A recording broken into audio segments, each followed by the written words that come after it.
Every time people talk about organizing a pantry, it turns out they already know exactly what to do. They know where to put the cans, how to store grains, and how to keep everything neat and accessible. Ask anyone. Practically everyone thinks they have it figured out. Yet we regularly see pantries where food expires forgotten in the back of a shelf, where flour gets bugs, where nobody can find anything when they actually need it, where hundreds of dollars worth of food quietly goes to waste. How do you explain that? There are those who want to do it right, and that is exactly why I put this together. This is exactly how to organize a homestead pantry, shelf by shelf, category by category, so your food stays fresh, your stock stays visible, and your family stays fed no matter what. Tip number 1, start with the right space. Before you put a single jar on a shelf, you need to get the location right. Because no matter how well you organize, the wrong environment will work against you every single day. The ideal pantry is cool, dark, and dry. Those 3 things are non-negotiable. Heat speeds up spoilage. Light degrades nutrients and breaks down packaging.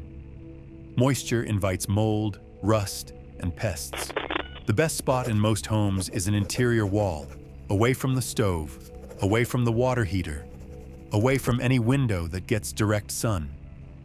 A basement corner, a dedicated closet, or a north-facing room all work beautifully. Never store food directly on a concrete floor.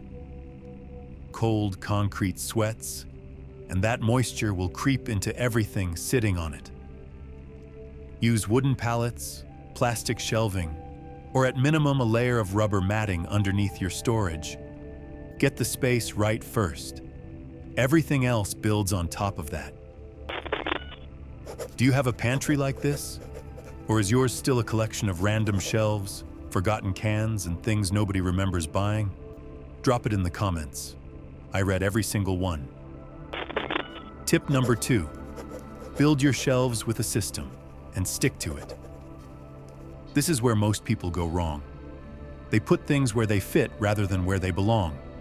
And within a month, the pantry is chaos. Here's a simple system that works. Eye level is prime real estate. This is where your most used everyday items live. Cooking oils, vinegar, soy sauce, spices, condiments, things you reach for multiple times a week. If you have to think about where it is, it should not be at eye level. The shelves just below eye level are for your weekly staples. Canned tomatoes, beans, lentils, pasta, rice, oats. The things that go into meals regularly, but not necessarily every single day. Lower shelves, knee height and below, are for your heavy bulk storage. Large bags of flour, sugar, salt, big containers of grains, heavy canned goods bought by the case. Things you do not need to grab quickly, but that you need a lot of. The very bottom shelf or floor level is for your largest and heaviest items. 5-gallon buckets of wheat berries, bulk dried beans, large water containers. Keep these off the actual floor if you can. Even a simple pallet works. Upper shelves above eye level are for overflow and backup stock. Extra jars of things you already have open. Seasonal items, things you bought on sale and are not yet rotating into regular use. One zone, one category. Always. Tip number 3, know what to actually stock. A homestead pantry is not just a bigger version of a grocery store shelf. It is a carefully chosen supply of foods that store well, cook versatilely, and actually feed your family. Here is what belongs in every serious homestead pantry.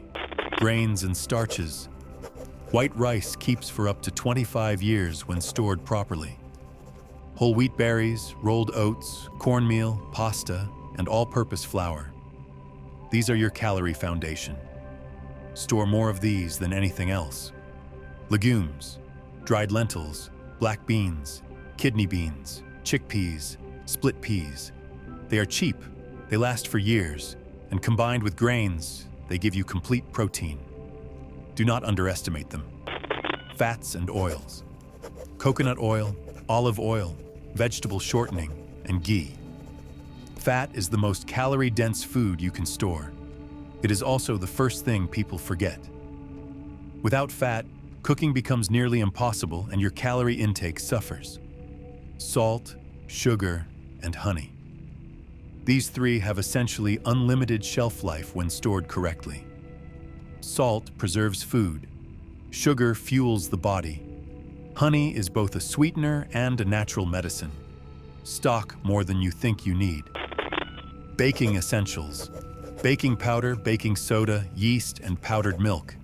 If you can bake bread, you can feed people. It is that simple. Canned and jarred goods. Tomatoes, tomato paste, coconut milk, broth, tuna, sardines, salmon. Choose cans with no dents, no rust, no swelling. Rotate them religiously. Vinegar and fermented goods. Apple cider vinegar, white vinegar, soy sauce, and Worcestershire sauce. These add flavor and also serve as natural preservatives. Dried herbs and spices. Garlic powder, onion powder, cumin, paprika, oregano, black pepper, cinnamon, chili flakes.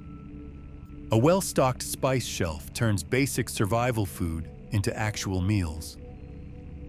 Do not skip this category. Comfort and morale items. Coffee, tea, chocolate, hard candies. In a long-term situation, morale matters as much as calories. Keep something in the pantry that people look forward to.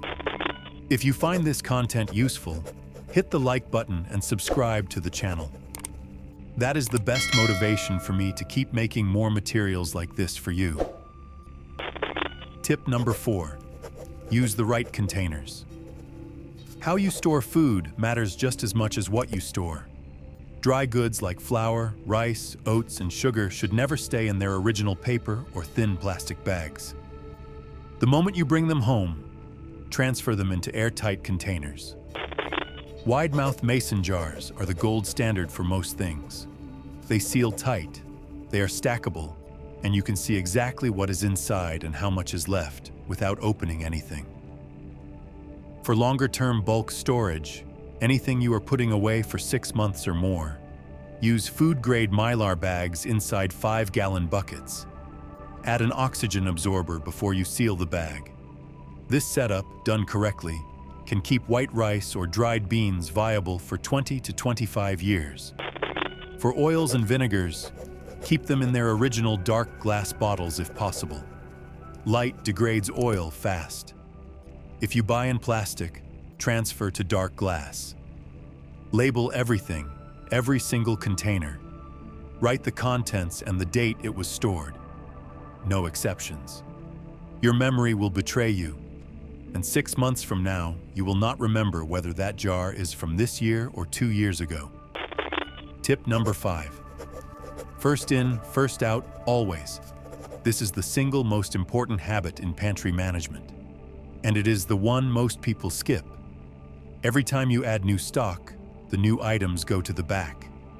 The older items come to the front. You always reach for the oldest item first. That is it. That is the whole system. But done consistently, it prevents almost all food waste in a stocked pantry. Set your shelves up to make this easy. Canned goods work best on a slight slope or on a simple can rotator, so new cans slide in from the back and old ones come out from the front automatically. For jars and boxes, train yourself to take 2 extra seconds every time you restock. Push the old stuff forward, put the new stuff behind. 2 seconds every time saves you from throwing away expired food and wasting money. Tip number 6. Keep an inventory. You cannot manage what you cannot see, and in a full pantry, things disappear. Keep a running list of everything in your pantry, what it is, how much you have, and when it expires. A simple notebook on the pantry door works perfectly. A whiteboard is even better because you can update it without waste. A spreadsheet works, if that is your style. Update it every single time something goes in or goes out. That is the only rule. When you open the last jar of something, write it on your shopping list immediately. Do not wait until the next time you are at the store. Review your full inventory once a month. Look for things that are getting close to expiration and move them to the front. Look for gaps in your stock and fill them before they become a problem. A pantry without an inventory is just a room full of food you will eventually forget about. Tip number 7. Use every inch of space. Most pantries waste at least half their available storage. Shelves are too far apart. Corners go untouched. The back of the door sits empty. Fix all of that.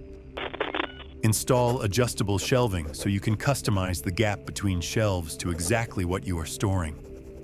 Tall shelves for big jars and bottles. Tight shelves for canned goods. No wasted air between the top of a can and the bottom of the shelf above it. Put a lazy Susan in every deep corner shelf. Without one, everything behind the front row becomes invisible and forgotten. Mount a rack on the inside of the pantry door. This is one of the most underused storage spaces in any home. Spice jars, small bottles, frequently used condiments. All of it can live on the door and stay perfectly accessible. Use stackable bins or clear drawer organizers to group small items. Seed packets, individual spice packets, snack bars, so they do not disappear into a pile. Think vertically. Go all the way to the ceiling if you can. Use the upper shelves for overflow and backup stock that you do not need daily access to. Every unused inch is potential that you are leaving behind. Tip number 8. Protect against pests. This is the tip nobody wants to deal with until it is too late. Pantry moths, weevils, and rodents can destroy months of careful stocking in a very short time. And they are far more common than most people think. The first line of defense is airtight containers. If pests cannot get in, they cannot reproduce inside your food. This alone eliminates most problems. Bay leaves are a natural deterrent for pantry moths and weevils.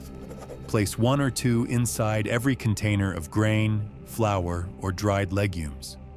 They will not affect the taste of your food, but insects strongly dislike them. Check incoming food before it goes on the shelf. Pantry moths often come in with store-bought flour or grain. The eggs are already in the packaging. Freezing flour and grains for 72 hours before storing them kills any eggs that may be present. Inspect your pantry regularly. Look for small holes in packaging, fine powder on shelves, which can indicate weevil activity, or the small silky threads left behind by pantry moths. If you find an infestation, act fast. Remove everything. Wipe down every shelf with white vinegar and inspect every single item before putting anything back. Tip number 9. Stock only what your family actually eats. This sounds obvious. It is not. People buy bulk items they think they should store, and then those items sit untouched for years because nobody actually wants to eat them. Your pantry should be a larger version of your regular kitchen, not a collection of unfamiliar survival foods that nobody knows how to cook. If your family does not eat lentils now, stocking 50 pounds of lentils will not help you. Stock what people already eat and enjoy.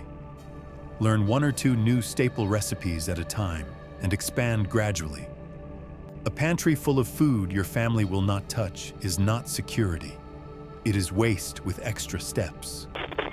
Now you know exactly how to set up a Homestead pantry that works. The right space, the right shelves, the right food, stored the right way, organized so you can actually find and use it. This is not complicated, but it does require intention. A little effort now means you are never caught unprepared, not by a bad season, not by a supply shortage, not by anything. Stay organized, stay stocked, and take care of your family. If this video was useful to you, Hit the like button and subscribe to the channel. Every like helps this content reach the people who truly need it. Stay prepared, and see you in the next one. If this video was useful to you, hit the like button and subscribe to the channel. Every like helps this content reach the people who truly need it. Stay prepared, and see you in the next one.